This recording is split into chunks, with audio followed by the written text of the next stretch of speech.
Welcome to the Flickcast, the podcast about movies, TV, pop culture, and pretty much anything else. I'm Chris Ulrich, and joining me, of course, Joe Dilworth. Joe, what's going on, buddy?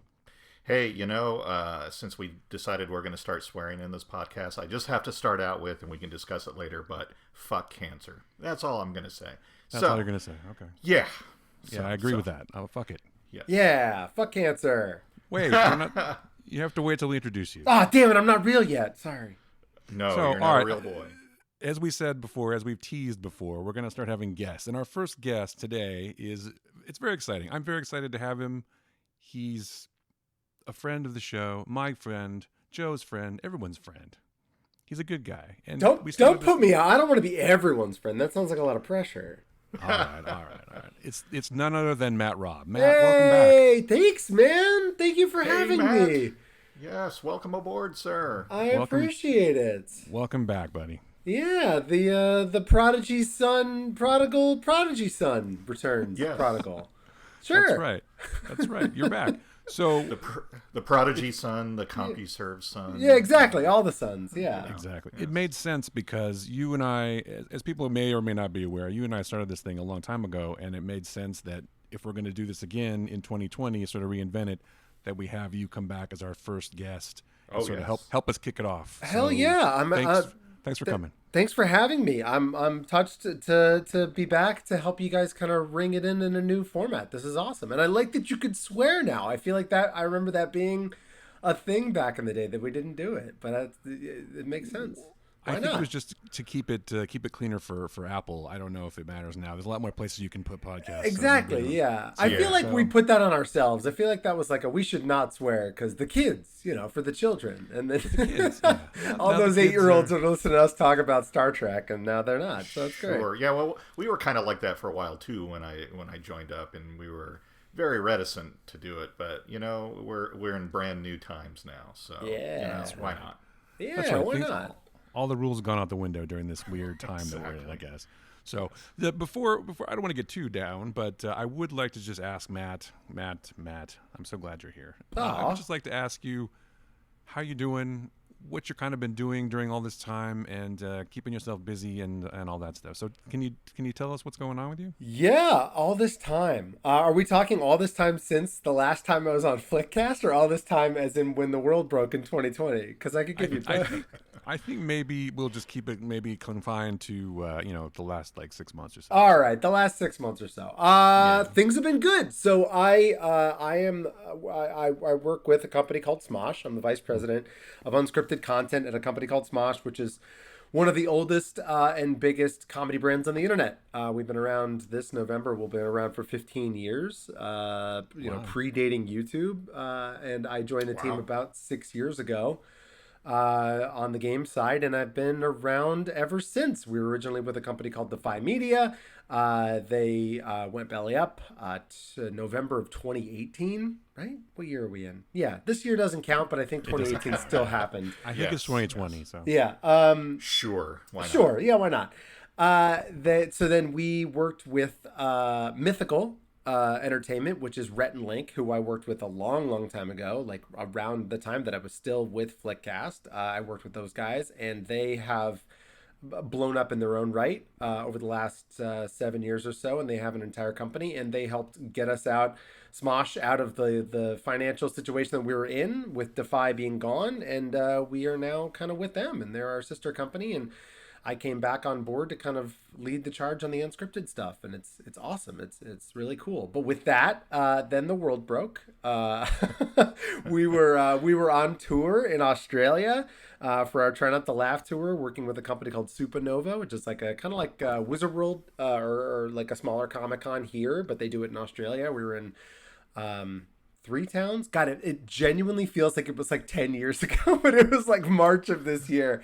And we were out there, and I literally was in the same town that Tom Hanks and Rita Wilson were in, Gold Coast, when they got COVID. And then we came back to LA the day that we closed the borders, and I've been in my apartment ever since. Wow. Okay. Yeah, March 13th. Wow, yeah, it's bizarre. We were talking about it last week. I picked up my son from school at spring break time, and we've never gone back. He never went back until recently.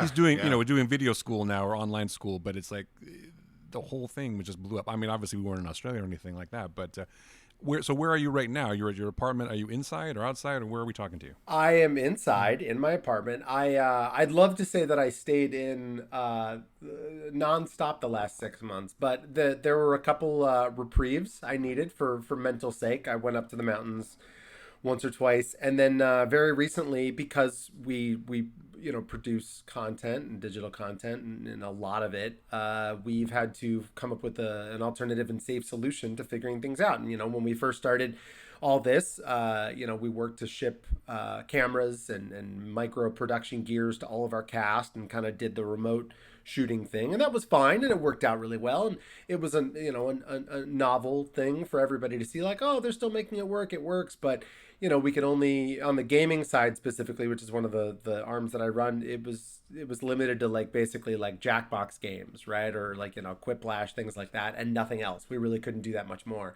So we very recently, worked with a company to figure out how to go back into the studio safely. We are getting tested on a regular basis. We are working, in very, very small groups. We had to limit our crew, limit our cast. Everyone has gloves and masks and face shields until we go on camera.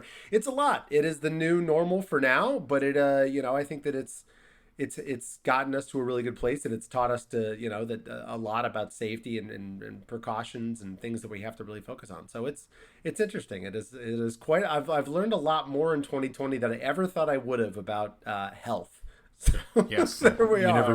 You never wanted to learn, I'm sure. Yeah, no, I don't want to know anything about noses or sinuses or viruses, but I know so much now. I feel like an expert. You're like a doctor almost. Yeah, I think I can legally be a doctor now. I think that's how that works. That's how it works. Yeah, exactly. You just get a test and you're fine. So, but all of this is because you guys just made a deal or just announced a deal. I know it was a long time coming, but you just announced a deal with Twitch, right? That's why you have to do this. We did. Yeah, we did have to do this. So yeah, we've been working, live is a big aspect of what the internet is, and I've been working for a while to try to figure out what do we do live? How do we do live? And there's a lot of players out there, and I think Microsoft Mixer was a player when we started talking. They're no longer one, as Facebook bought them. But in talking through with Twitch, it ended up being just like a perfect storm of all the things that we really wanted to accomplish and the things that they were able to bring to the table in terms of technology and different things. I was, as I'm sure I've expressed on this podcast many a time, I grew up on Mystery Science Theater, and I was like, Amazon owns Twitch. It makes so much sense to try to convert the library over and see if we could do some kind of commentary thing. And it took quarantine to really kind of get them to jump into that. So they have a thing called Watch Party now, where you can essentially commentate over any Amazon original and a certain limited number of things in the Amazon Prime libraries, and basically do your own version of Mystery Science Theater. And I was like, well, that is so in our wheelhouse. That is exactly the type of stuff that I want to be able to do. So we're going to be doing that. Fun, yeah. Oh, it's going to be a blast. Yeah. So we've got that. And then, tabletop games has been a big thing in the Smosh brand. So, we have a show called Board AF we're bringing back, which is going to be a lot of fun. I'm very excited about. And yeah, just doing different things, just trying to be, innovative, trying to come up with cool and different things. Like the thing that really excites me about this partnership is that we're able to do things that, because we're already an established company and we're not like a one-off streamer, we have the ability to kind of test and break and try different things. And, we've had a testing ground on YouTube of things that we wanted to do, things that we know that do well. And now we have this essentially a brand new sandbox that allows us to kind of try things and do things. I think we're trying to figure out how to play, this game called Fall Guys, which is a very big deal right now. Right now I've got folks trying to figure out how to play it with a Rock Band controller. So it's just cool different things. And I'm like, a YouTube video for me, I've always wanted to gotta have a beginning, a middle, and an end. You gotta have a process. Why does this matter? Why are we doing this? You gotta have a thing. With live streaming, it's a whole new ball game, and you're able to just kind of try stuff, and you're able to do it with a one-to-one interaction with the audience, and you either succeed or you don't succeed, or you try something and it works and it doesn't work, and it's still really entertaining content, and that's the thing that really excites me about it. Wow, so Matt, amazing. And I also feel like at this point I need to call you Dr. Rob. Please do. Definitely.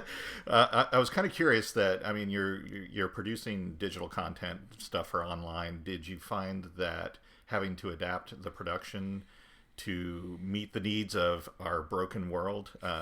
Did that seem too weird, or was it pretty easy to shift into that mode? I mean, we're very fortunate being in digital and being YouTube that we were pretty much built for this. Like, not we as in Smosh, but we as in digital creators were pretty much built for this, you know, especially if you look at folks like The Daily Show, SNL, all these different folks that are trying to like figure it out and don't necessarily know how to do it and applying these antiquated broadcast television rules to shooting at home. Whereas YouTubers, we've been shooting at home for 15 years, you know? So like we already kind of have the stuff. For us, it was just a matter of how do we do it in a group setting? How do we, because our, you know, the big thing that Smosh brings to the table is the group dynamic. So how do we accomplish that? So once we're able to figure that out through, you know, we're using Discord currently, you know, we use Discord, we use Zoom. It was pretty much everything under the sun at one point or another that we tried.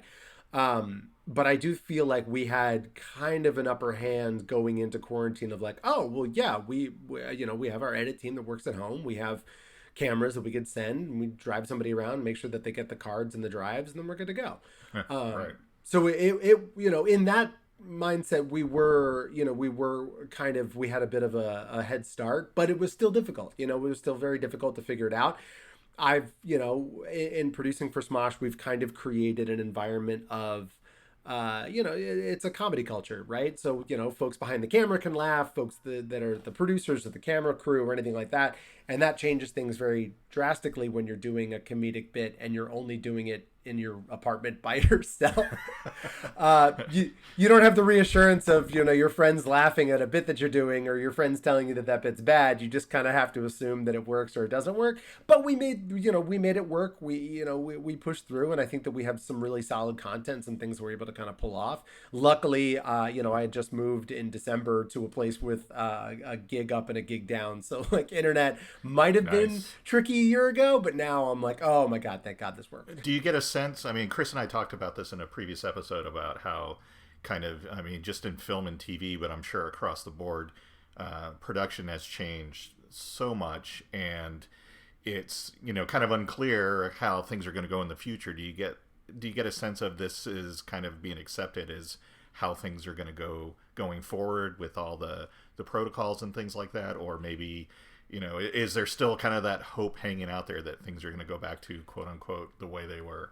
I don't think there's going to be a way that things were ever again. And I know that that's kind of a dire thing to say, but I think that I, you know, in talking to different companies and being a part of different productions, I think that, like, are we ever going to get to a place where safety is not the utmost important thing to any production? Absolutely not. When you incorporate unions and you incorporate celebrities and management and representatives and teams, it, you know, these are big things. These are big things that you really need to focus on in a big way. And vaccine or not, like, people are going to be focusing on health and safety for a very long time. And whereas I don't know if it's going to be as strenuous as it currently is, I do think that we're going to be in this place for a while of, you know, not huddled masses and making sure that you wash your hands and making sure that you're not, you know, that you know, if you're doing a food show, everything is properly sanitized, like stuff like that, which is only common sense, right? Like, it only makes sense that we should be doing that type of stuff. And I definitely,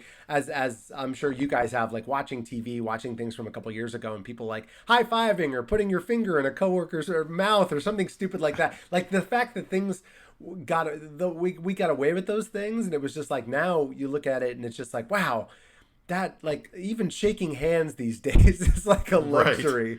But I do think I just find it weird when you see shows where people are actually in the same room with each other at restaurants or parties or anything. It just seems weird now. It seems very weird. Completely. But I do think that this is, you know, we're not, you know, if we're at a 10 and a year ago we're at a 0, I don't think we're going to be at a 10 in a year. I think we'll land somewhere once the dust settles, somewhere closer to like a 5 or 6. But I do think that it is putting a lot of productions and under a new mindset as to how we treat safety and health. Well, it's not just safety and health, though, right? I mean, people aren't going to feel comfortable. I mean, that's safety and health related, but people aren't going to be feeling comfortable going to a theater or doing anything. And especially if they start releasing more and more stuff for the home, like Disney's doing with Mulan and everything. Do you think that people will be flocking back to the theaters or, you know, going anywhere really when they can get everything at home? I kind of feel like everything's moving. Like, you and I talked about this before, I think recently, Matt. Yeah. That everything is kind of moving towards video on demand now, which it was inevitable, but maybe it's just this has pushed it forward more. It makes sense. Honestly, video on demand makes sense, especially with the strides that we're making in home and entertainment technology, and like the fact that like you can buy a solid 65-inch TV for like $300. Like I mean, at that point, why? And if you've got kids and you don't need to worry about like keeping them entertained in a movie theater and trying to make sure that they're not running up and down the aisles, like I think that like it just makes sense. But I also understand, I mean, the movie industry is a lot like the mafia, right? Like there are certain agreements, there are certain contracts, there are certain things with certain companies that rhyme with Schmimax and certain directors that rhyme with Schmistofer Schmolin. And I think that those folks are going to make sure that they get their paydays and they're going to make sure that they're getting their things in theaters. Oh yeah. I But could see Christopher Nolan. It's okay. He's probably not listening. So. oh no, I meant his brother. I meant his brother. No, but I mean, like that's the thing. It's like folks That like guy. that. Like they're gonna, they're gonna make sure that they get their deal terms, right? Like if IMAX is the only one that is like they're the only ones that are really going to suffer here. Like I think that AMC has the ability to pivot to an online model or a VOD model. What does IMAX have to offer? IMAX is a technology-based company, and their technology, right. they've spent a lot of time and a lot of money over the last couple decades to make sure that their technology is exclusively in theaters. How do you pivot from there? Unless IMAX were to buy LG or some kind of TV company and put their technology into that, I don't see how IMAX walks away here as some kind of victor. So I think that they're going to be the ones that really suffer in a situation like this. I do think that Disney is just trying to dump New Mutants as a liability thing. I think that their situation is like, put it in theaters, it'll do whatever it does, but at least we could say that we gave it a fair shot. You know what I mean? Like I think that I gotta certain... say that I just laughed when it all these last 2 years there's been well, it's going to come out here. No, we're going to push it back, and they just kept pushing it back. And it's like, I know, let's release it when all the theaters are closed, and it actually came out. It's like, what? It's like in a situation where like people probably would have just out of the curiosity factor bought it for VOD. Like I would have been curious. Like Yeah, absolutely. I mean, just from a historical standpoint, taking a movie that is, 3/4 the way done and having everything change in it and change its tone twice and do reshoots twice, like just from that standpoint, it might be hot trash, but I'm curious just about the end result. Same thing with the Snyder cut of Justice League. Did I like Justice League? Yeah. Absolutely not. Have I ever seen a movie get received so poorly that they recut it into a 4-episode series? No, but I'm gonna watch it. Like that sounds fascinating to me. So that's the thing, is like there is a morbid curiosity factor that I think that they're forgetting about with this New Mutants thing. I think that we're well past anyone caring about this being an X-Men property or any. It's not like this is gonna have any weight or credence in the rest of the MCU. So just put it out on VOD. Oh yeah. Well, they've already said that they've pulled out all the references to the other X-Men movies. They've taken away any end credits tag, and it's basically the last of the Sony X-Men movies. So you're right. It's like an inconsequential movie at this point. Why not let the widest audience possible see it? But, Yeah. we don't make those decisions, I guess. They're just going to take the tax write-off. I think Matt's right. They're just like, well, we have to do something, so let's release it and see what happens. I mean, maybe they'll make a few bucks. Maybe people are... Yeah. I don't It did. know. I mean, Is it did anybody seeing eight. in the theater? I don't It know. did $8 million in the first day, so that's not nothing. That's not bad. It's not nothing. Yeah.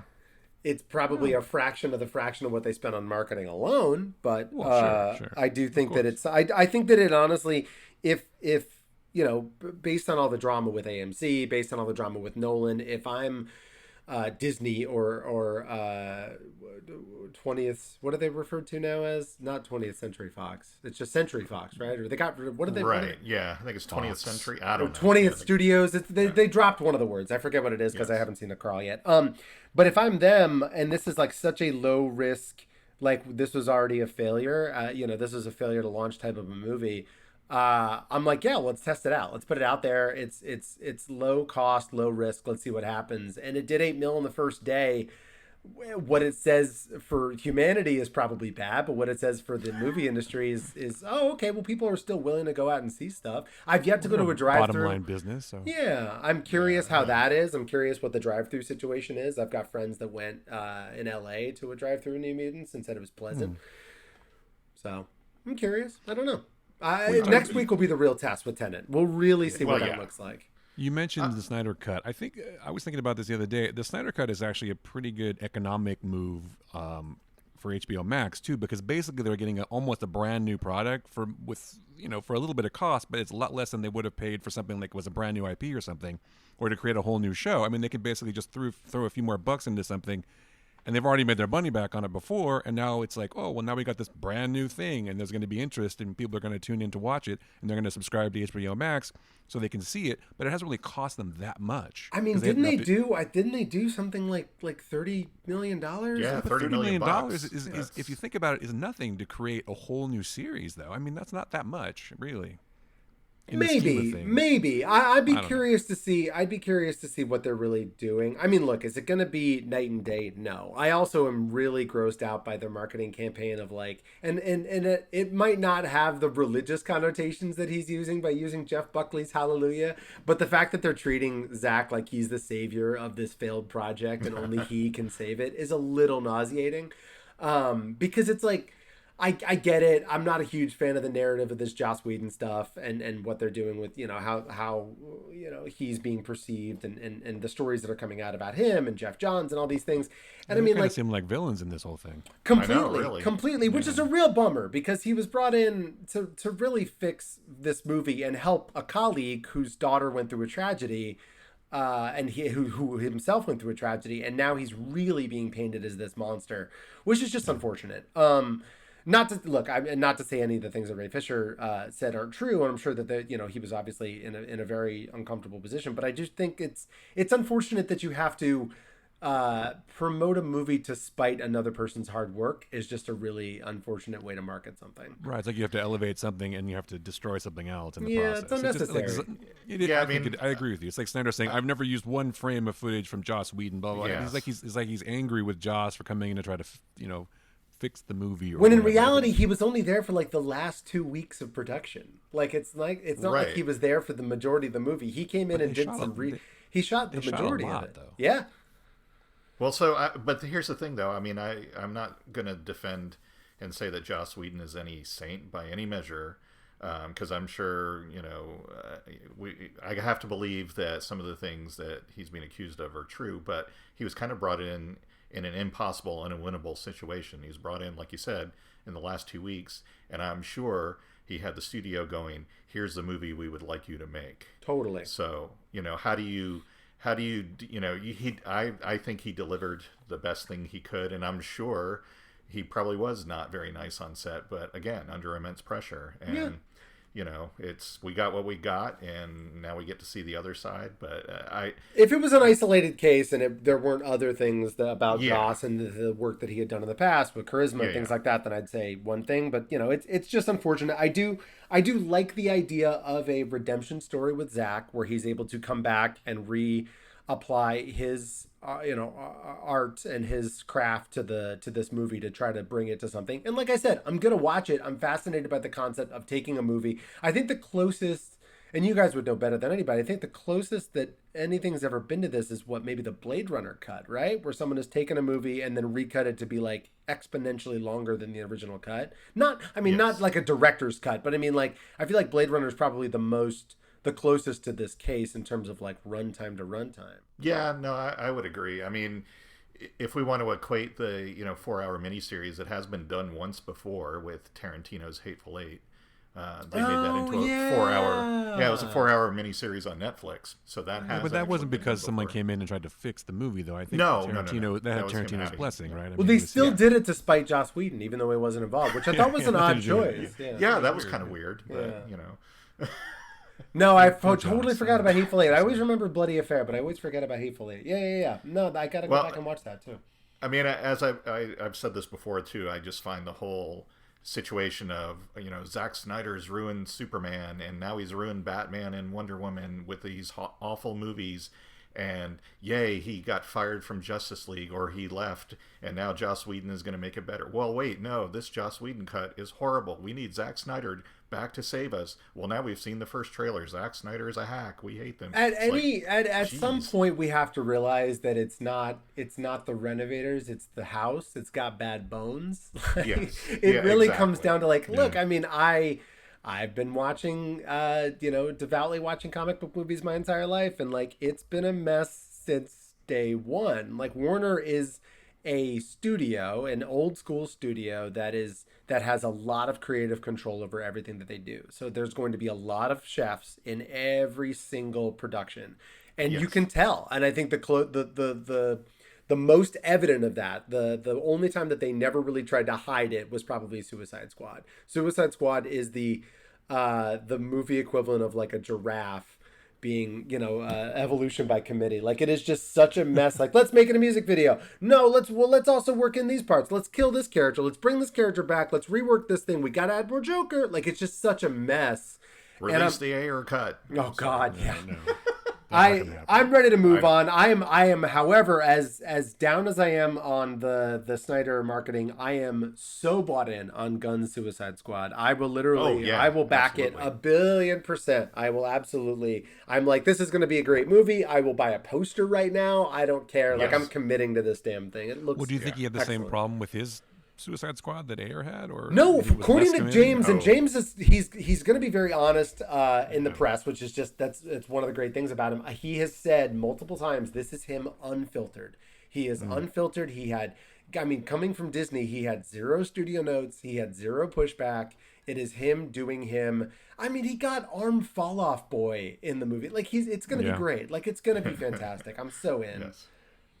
I think we can probably all agree. Nathan Fillion got some work. That's good. Yeah, exactly. I think maybe we could all agree, especially the three of us, that maybe the biggest mistake was Warner going, well, that Marvel Universe cinematic stuff seems to be working out. We'll just do that because we have comic book heroes too. It's like, just make your movies. Don't try to capture lightning in the bottle. It's all Monday morning quarterbacking. It's all absolutely. we did a movie. Now we got to work it in. The sheer fact that Warner at Fandom announced that they're going to have 3 different active Batmans in 2 movies is insane.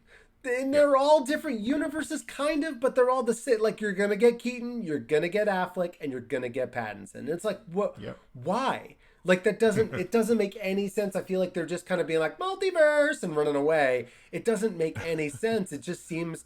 that's a good way to excuse everything, right? Multiverse. I guess so. But and hopefully we'll see this with Raimi's Doctor Strange. Like, there's a way to do it right, and you definitely saw it with Spider-Verse. There's a way to do it right. I just think that they're just claiming multiverse. Like, that's just an excuse. It's like, no, I said multiverse. It counts. This counts. I said multiverse earlier. You didn't hear me, but I said it. It's all canon. Don't worry. It's just so silly.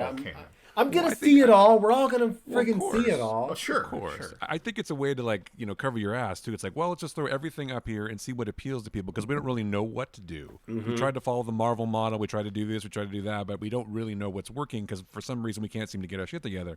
So now let's just throw a bunch of stuff out and see what happens. Or let's also have James Gunn. If that works out, then great. We can follow that model. Or that. I think they're really missing. They're missing a Feige is what they're missing. They need someone who has the vision, who can just say, this is what we're doing, and this is how it works, and just follow it. Well, they had one. They had one with Jeff. Yeah, they had one with Jeff. But Jeff's got problems, apparently. Jeff's got problems, and it seems like Jeff is actually more focused on the TV universe, which I think is probably better suited for him. I think that just as a comic book writer, and working in the comic book industry, it's so much easier to translate your skills to television rather than film, because film is big, man. Like, you have to think, luckily Disney lucked out with the brothers, whose names is the Russo brothers. Thank you. The Russos. Yeah.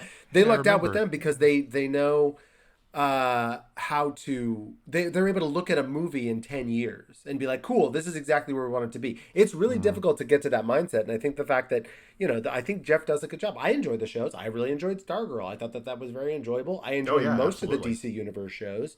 If they ever get to go back into production, but I like it. I think that they're fun. The funny thing is that, DC, in my opinion, recently has had huge success with their TV series, not so much in movies, and it's been kind of the reverse of that with Marvel, where their Marvel series have kind of floundered and been of variable quality, yet the movies have been kind of a TV series writ large. So well, it seems to be directly correlated with studio involvement, right? Studio involvement was a mess on the TV side for Marvel, and they started selling off rights, and it's like Hulu gets the Runaways, and we're gonna give Freeform Cloak and Dagger, and we're gonna give ABC. But you have to watch it all for it to make sense. Yeah, it's we're gonna give ABC over here, and Netflix is gonna get these things, but then we're gonna take it back. Like, it doesn't on that side, it doesn't make any sense. Where on the DC side, they're so focused and enthralled with the movie side, they didn't give a shit about everything happening the Greg Berlanti side, and he just got to go nuts, and it actually makes sense. So it worked. Like, that's that. But no one's ever going to look at that model and be like, oh, when we're not involved, that's when it actually is good. Right. No one's going to look at it. People that make way. stuff. Yeah, it's never going to work that way. So Let's we just trust the people we hire. Yeah, No, that's too hard. Yeah. I am pretty sure that Marvel would never let a final fight for a TV show take place to the thong song, though, like Legends of Tomorrow did. That's probably true. I enjoyed it, I though. agree. I enjoyed it. It was still fun. Yeah, they did a great Legends of job Tomorrow is with beautiful. Yeah. with Flashpoint and everything too on all the TV shows. I just watched that again recently, and it's just so well done and so intricate. And they even managed to bring in people from the movies too, like Robert Wuhl from the Batman movie, and like a bunch of. It was, And well, they're now saying that the series are so good that that Flash actually named the cinematic Flash, because they never called himself Flash in the movies until he met Flash from the TV show. Yeah. And it's like, oh, okay, so you're just nothing matters. Got it. Cool. nothing does matter now, right? Yeah. I hate to say that. I wonder. We also talked about this. Joe and I think it was last week or the week before. We were talking about Snyder again for a second. I wonder if that would have happened if it wasn't for everybody being stuck at home. If it wasn't for the situation in the world and everything too, because we kind of were thinking that maybe it wouldn't have necessarily happened. But now, again, they have an appetite for content. They've got an audience that's, for better or worse, sort of captive at home.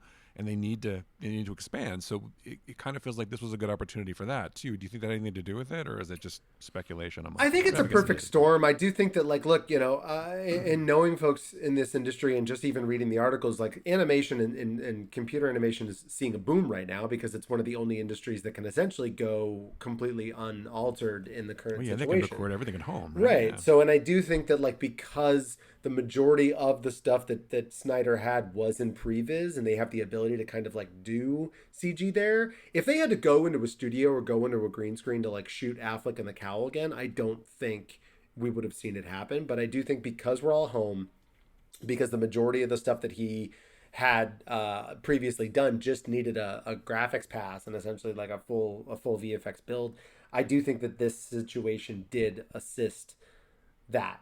I do think that we got there faster because of the fact that it was like, well, everyone's home and we really can't shoot anything, and our 2021 slate's going to be really bare because we can't go out and shoot any of the stuff that we're shooting. So yeah, let's give it a shot. You know what I mean? I think that it made sense.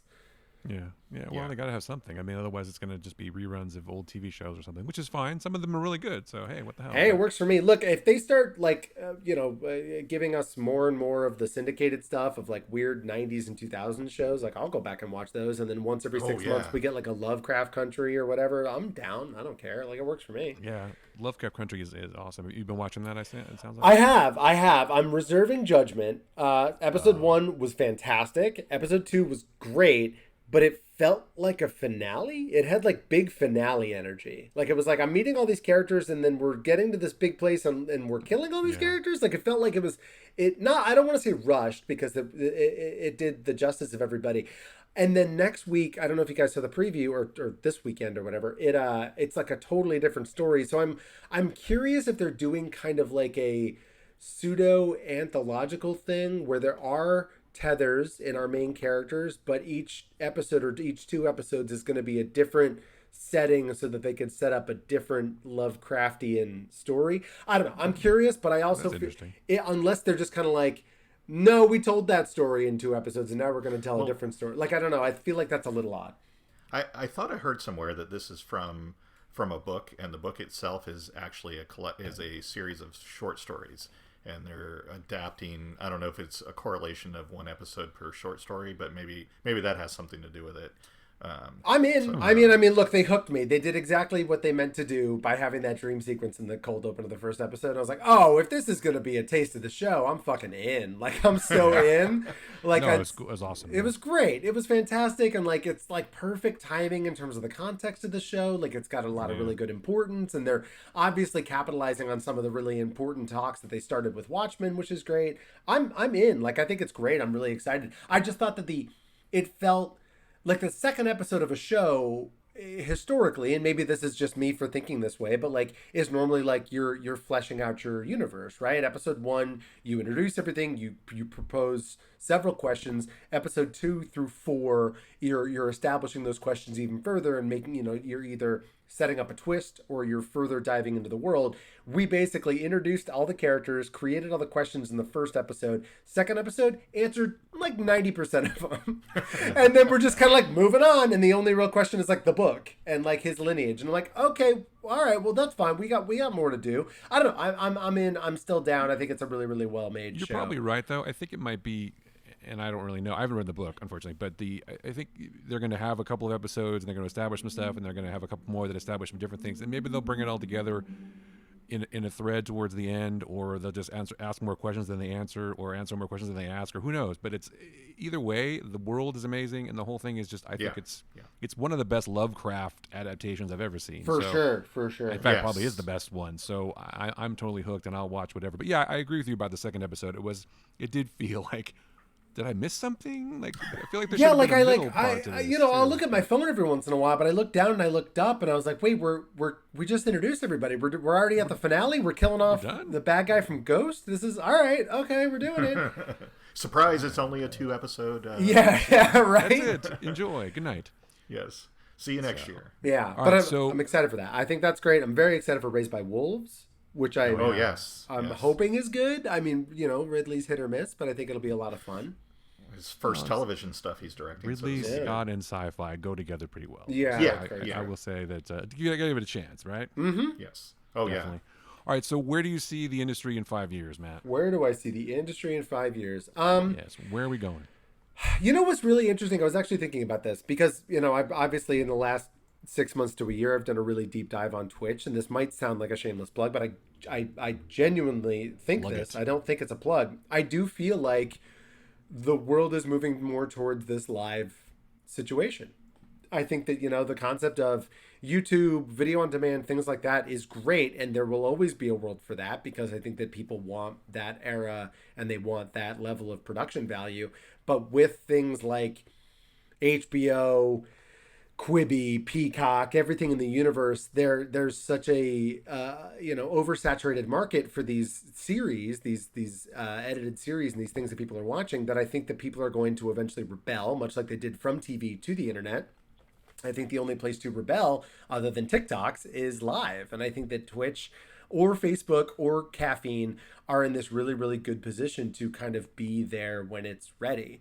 And with the way that subscriptions work on Twitch, like it's basically you can subscribe to someone and you're essentially like, for example, Smosh Games. You could subscribe to Smosh Games for 3 different tiers and it acts like we're a Hulu or we're a Peacock and you get full access to all of our things ad free. And it's really interesting. So I do think that there is going to be a very healthy live market in the next 5 years, provided that Twitch is able to drop the stigma of live and gaming being synonymous. I do think that our partnership, I'd like to think our partnership is a baby step in that direction to kind of like branch off because we're not gamers with a capital G.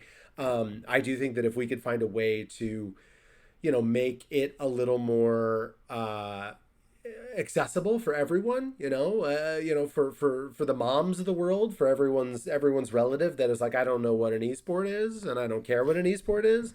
If we could find a way to appeal to that demo, I do think that live is going to be a massive driver in content in the next 5 years. I think you're absolutely right. It's funny how I feel like we've kind of circled back towards that because there's a whole history of live events and live television, whatever, and they had sponsors and they did the whole thing, live TV, and we couldn't even record stuff really back in the day, and now it's kind of come almost full circle in a way for that. So Joe, what do you think though, man? Same thing, or do you think it's kind of different? I see something pretty similar. I mean, we've discussed before that at the way things are now with phones and tablets and really light computers and other devices, that everybody wants to consume the content they want when they want from anywhere they're at. And I think the key, especially if we're going to get back to live being a thing, I mean, that's probably going to be, like Matt said, that's going to be the new catch. It's like, oh, we can watch this live, but we're making it live so you can watch it anywhere you are at that moment. And I think that's key for that to be successful. And I definitely see, much like is already happening, the old format of, in the fall, there's a new season of TV across the board. I think that's already needed to go away, and I think this is pushing that forward. So, if the broadcast networks, quote unquote, are interested in succeeding and continuing on, they need to get rid of what they've been adhering to for the last 50 years or so. So, and I do see this one. I'm struggling a little bit. I think it depends on how Mulan does. But I do see movies moving more towards being available, pending contracts, not only in the theater but in digital, because that's where, as Matt was saying earlier, that's where people want to see movies.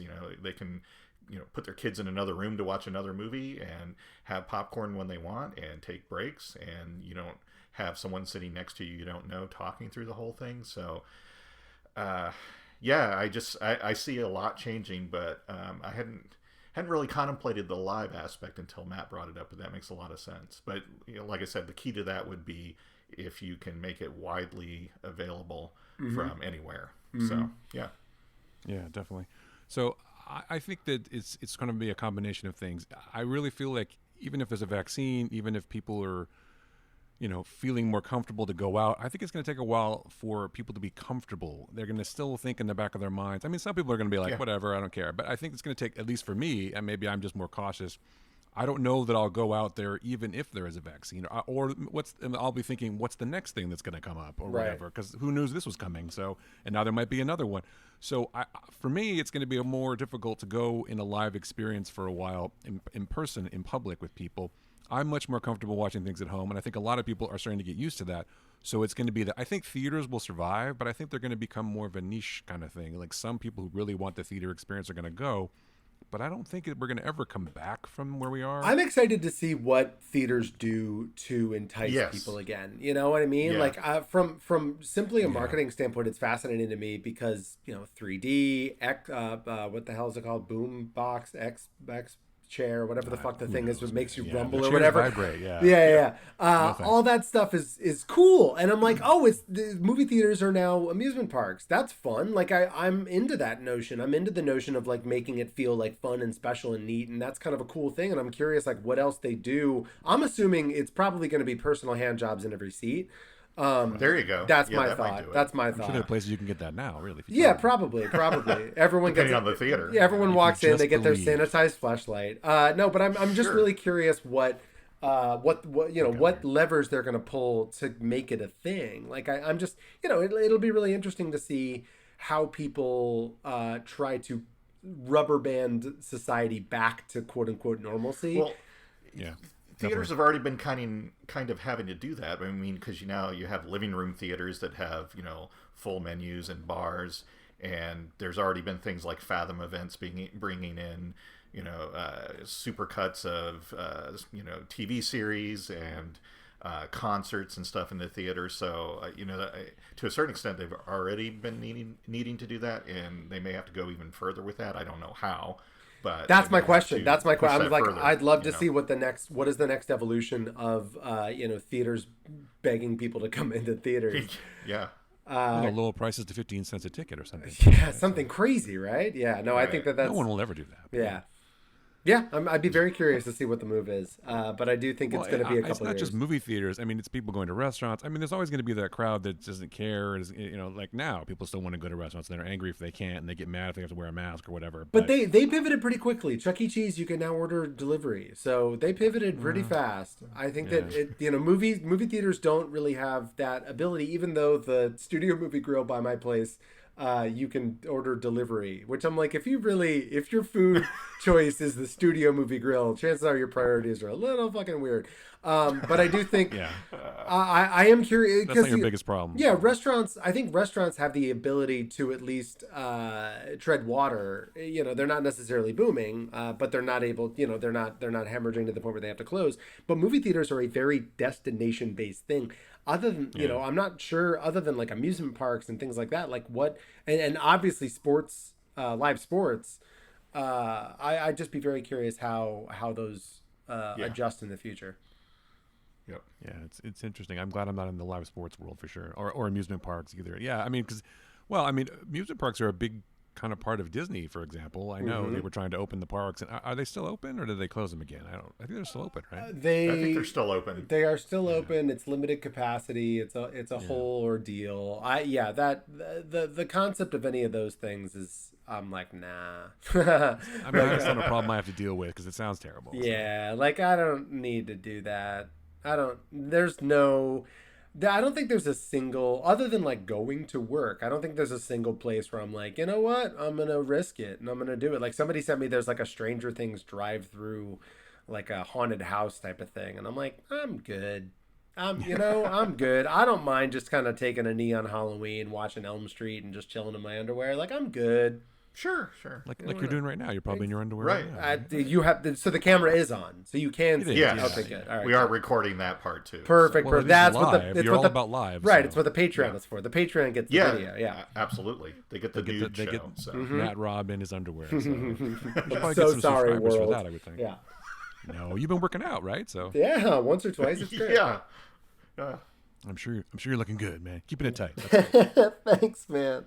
Sure, yeah, I'm here to pump you up, bro. Don't worry about it. Whoa, hey, that's a different show. Yeah. It's not a different show. It's all about the show. We're all supporting each other. It's great. Yeah, that's right. This is the pump up show. That's how it works. It's the pump up show. So, Matt, if you want to just tell us one thing, maybe that's, what's one thing that you've been kind of relying on or kind of watching or that you can recommend to people to sort of get them through this time? Is there anything like that you can recommend right now?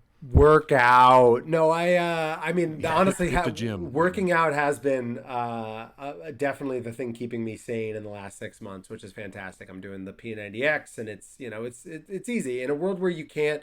I realized, when I bleached my beard and eyebrows and hair in April. I realized it was probably me losing some part of my mental faculties. I was like, I'm upset because I can't control any of the stuff that's going on in the world. So it's like, well, I can control my hair color, and that might not be the most effective thing. But you can control little things like what you eat and what you do to work out and focus on stuff like that. But beyond that, TV, man, just watching TV, playing a lot of Fall Guys. I'm very, very excited for the new Avengers video game. Beyond excited for that game that drops next week. But yeah, it's just finding little things to keep you sane. Don't doom scroll. I learned the term doom scrolling about a month ago. Don't do it. It's very easy to fall into the trap of I need my news, and then you go through and you're just like, well, the world is awful and I hate everything. Like, just don't doom scroll. Just get off your phone. Don't read about stuff. Everything is going to be terrible for a while. Everything is going to be bad. So it's a term that people refer to because it's, you have to, your brain, you feel like you need to be informed. You feel like you need to use whatever source of news you get, whether it's Facebook, Twitter, Reddit, CNN.com, whatever the case may be. But everything is bad right now. So all you're really doing is just, you're feeding into the paranoia, and you're just learning more and more awful things. And yes, there's a world in which you should feel informed on certain things, but you don't need to do it every day. And I do think taking a break from that so that you don't constantly feel like, the world is over is important, because there are things that you are in control of, and there are things you're not in control of, and you should focus on the things that you're in control of. Your hair color. Yeah, exactly. Well, I think for me, it's also been like I watch or I look at stuff on Twitter or whatever, and I'm just like angry, and I don't want to be angry all the time. Yeah, exactly. Yeah. And it's funny. I'm sure it's interesting for people who are listening to this show from like other countries or whatever, because in the United States, it's kind of, I don't want to say worse, but we kind of have it worse in some ways, because a lot of we had maybe a slower response to things and whatever. And this isn't the politics show, obviously, but. So listening to this, we're like, oh, the world isn't terrible that bad anymore. Things are looking up for us. But for us here in the States, things are shit, kind of. And so I don't want to be. I want to be informed, but I don't want to be so informed that I'm angry all the time because it's not healthy to be angry all the time. So I just doom scrolling is unfortunately a word I heard or a term I heard long ago, like months ago, and I found myself doing it. And I'm like, nope, I got to stop doing this shit. I cannot sit here on Twitter and go, fuck this guy, fuck this guy, fuck this guy. I just can't do that. I just can't. I can't. And I can't. Well, I'm new to that term, and now that explains the last 3 months of my life. So. Yeah. It's not good for anybody. It's not good for anybody. And so I've been throwing myself into other things or trying to. Watching shows like playing D&D, which is, if we're going to do picks or whatever, that's my pick for today is Dungeons & Dragons. It's been almost a lifesaver in a way. Not that my life was so terrible, but it is such a great distraction because you're fully immersed and totally into something else. It's amazing. And it's been really great. And the few times that I've missed it and haven't been able to play it for whatever reason during the week, it's like, I really needed that and I didn't have it. And so that has been really cool. And if nobody's playing D&D or if you've ever thought about playing, now is a great time to play. So just don't you're right, Matt. Don't dwell on the negative stuff. If you can, get outside a little bit, right? And just, I mean, you have to. There's no other way to go about it. Joe, do you have anything that you want to show or say about, that kind of thing? I'm actually kind of sitting here with, I feel like, I have been enlightened, and I'm not saying that facetiously. I mean, I am really reflecting right now because, the doom scrolling thing is right. I mean, I'm going to find the worst thing possible, most likely, because that's how Facebook and Twitter are. And I'm going to repost that and shout it out to like-minded people because, I mean, let's face it, nothing I say to anyone is going to...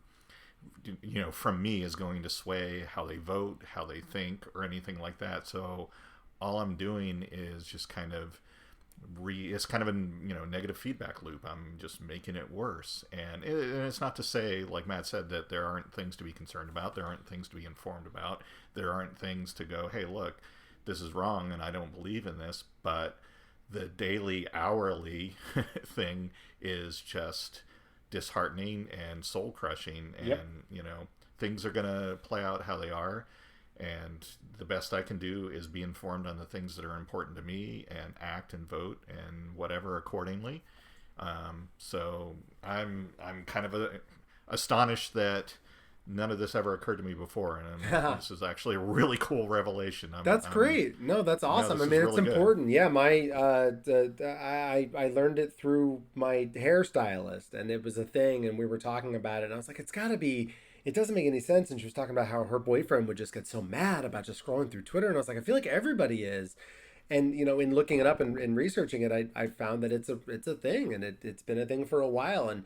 The problem is right now it's just back to back to back shit, and it's really easy to doom scroll. I mean, to the point where I use the Ray Park thing. Are you guys aware of what happened to Ray Park? Yes. Okay, thank God, because every time I bring it up and I go, people are like, what? Exactly, and I'm like, that's what's so crazy about this world is that we are in such a topsy-turvy world that Darth Maul posted revenge porn for like 3 hours, and no one knows because the world is so fucked. Like there's so much shit going on that no one actually knows. I'm like, that's insane. It's not even the top 10 most insane things that happened that week. So it's like that you can only take so much, and your brain can only like process so much of it. So you gotta internalize and focus on mental health and not let everything like that really fuck you up. Now this is like, this is the best conversation. it has however short it's been about doom scrolling that I think I've had in months. This is beautiful. I love this. Awesome. That's why we're here, man. Yeah. Yeah. Thanks, Matt. Thanks. Here to help, Matt. See, guys. Thanks, Dr. Matt. You got it. You earned Hi, your medical everybody. degree today. Yes. Good work. Hey, thanks. That's great. What a positive. I mean, I don't want to bring the show down at all, but unfortunately, Joe, you wanted to mention something that happened this week, and I do. And we're recording. We're recording on Saturday, and actually for us, it just happened yesterday. So go ahead and let's talk about it for a minute. But it's a fucking horrible thing. Threw out at the top of the show, "Fuck cancer," and for me personally, it's actually for two reasons. On the same day, not only did a fantastic actor and by all accounts wonderful human being Chadwick Boseman die of colon cancer, but also I had a family member on the same day die of the same thing. So it was kind of a double whammy, and it's just weird. But here's the thing, kind of sitting here thinking about what we just discussed. Normally these would be two things that would be just like, wow, this is the worst thing that's happened this week, and it's something I could process and dwell on. But I think I feel at this point kind of overwhelmed by like almost hourly negative stuff going on.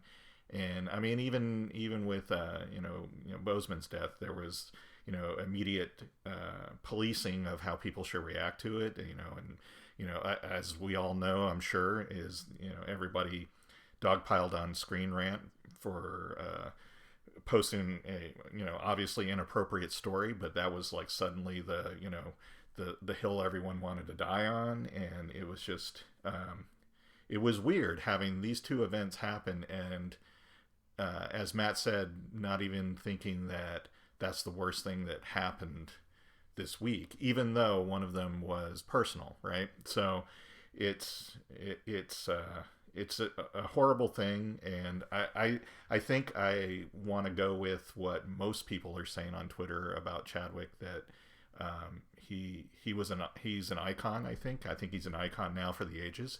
He was a fantastic actor, great person, and the fact that he did such wonderful work and intense movies while he was going through this and no one knew it is just tremendous, and a testament to how awesome he was. And I don't know, I could keep going on and on about it, but it's just that I think that yesterday, on top of those two events yesterday, on top of what we've just discussed about doom scrolling, is given me a lot to think about and reprioritize on what's important in life, what I need to do for my mental health and those around me. So I think this has turned into a therapy show, and this is awesome. But the thing we said we weren't going to do, we're doing it anyway. But that's okay, because that's what, if people need that, then let's do it. I don't know what else to say about that, but and I'm still processing both things. But it's just. It's a fucking tragedy, man. I mean, people shouldn't. It's terrible when people die at all, but he seemed so full of life, and he seemed so and to go through all of that while, like you said, while going through treatment for cancer, but performing at such a high level, doing all these really strenuous physical roles. I mean, what a powerful man he was. It's so tragic. Truly. And I would be remiss if I didn't say that if you ever have any history of anything or whatever, you should definitely get a colonoscopy. I know I'm not going to get gross or whatever and talk about colonoscopies necessarily, but I got to mention that you got to have one. People should. I mean, I'll share. I had one last year. I hit 50. I think people need to have them younger than that, obviously. But 40. I hit 50, and it was time to get one. And I'm fortunate enough that they said, you are fine. We'll see you in 10 years. I mean, some people have to go earlier than that, but I got to the 10-year club, and I'm happy for that. So that's good. Yeah, I'm the 7-year club, but there was nothing wrong with me either. So Matt, how about you? I have a friend that comes over who can keep a secret. He checks every couple weeks, and he said I'm good and I'm in the clear, so it should be fine. Well, there you go. Excellent. Well, you're an important VIP kind of guy now. So you got people coming to your house. Right. Yeah. I've got COVID a private guy. I mean, he's not licensed by any means, but he full hazmat suit, so safety first. Well, that's good. Yeah, well, he's at least wearing a mask, nothing else. Just a mask, nothing else, and a condom. I'm sure. Yeah, right? And chaps. And chaps. You got to have chaps. Yeah. Well, of course. Yeah. Who? Yeah, I got that mental picture now. I'm not going to do that. Thank you. You're welcome. Thank you so much. Are you wearing chaps too at this time, or is it just the friend? Just a friend. Oh, I thought you meant right now. It's like no. We established in canon earlier. I'm in my underwear. Yeah. So this is. No, I was more when your friend comes over. God, I know when he comes over. I have to get in the stirrups, and then I'm. Gotcha. And friend is kind of a sort of generic term. Right. Well, I'm paying this person. Yeah, and it's. So is you're paying. Yeah. I say guy. It changes. Sometimes guy, sometimes girl, sometimes it's a group of people. I mean, it's whoever the service sends. So it's a new world, man. Yeah, it's a Hollywood elite thing. It's a whole thing we go through. Oh yeah, the West Coast elite thing. Yeah, exactly. Yeah, I'm sorry that I left LA now. Yeah, the things have changed, Ulrich. I think they have. I think I left at the wrong time. Clearly, it's just it's can always move back. It's true. No, Yeah, we're doing great now. here. Yeah, you're doing great. So it's 100 degrees and it's exactly. So, all right. Well, anybody else going to say anything before we go, or should we wrap it up? I got nothing. Thanks for having me, guys. Sure. Thanks for being here, Matt. It was great. Yeah, thanks, to you. man. Yeah, It this really was fun. great. I'm excited for you guys to jump back into this. I mean, I do think that like we are going to see a massive boom in just the podcast industry again because it's one of those rare industries that people can do from anywhere. And I think that it's really smart, and I'm really glad. While wearing underwear. While wearing underwear, I'm glad you guys are jumping back into it. So it's really, really exciting, and I'm glad to be here to help you.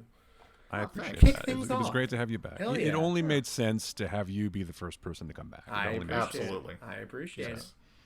So, Joe, how about you? Anything else you want to add, or are we good? I don't. I think we're good, and I wish I had something more pithy and uplifting to say to take us out on a high note. But I think having Matt here with us and doing a good, breaking the champagne bottle over the bow of the ship is a great way to end it. So thanks, Matt. I bring enough pithy for all. I'm filled with pith. I've got all the pith. Perfect. Yeah, Pith and vinegar. Pith and vinegar. Yeah, that's me. There you go. So, Yes. Well, that sounds great. So, for Joe Dilworth, I'm Chris Lulworth. That was the Flickcast. Thanks for listening. Thank you, everybody. Bye. Find the Flickcast on Apple Podcasts, Spotify, Stitcher, Google Podcasts, and at our website. You can follow us on Twitter and Instagram at the Flickcast, and we're on Facebook. We're also launching a Patreon pretty soon, so look for that.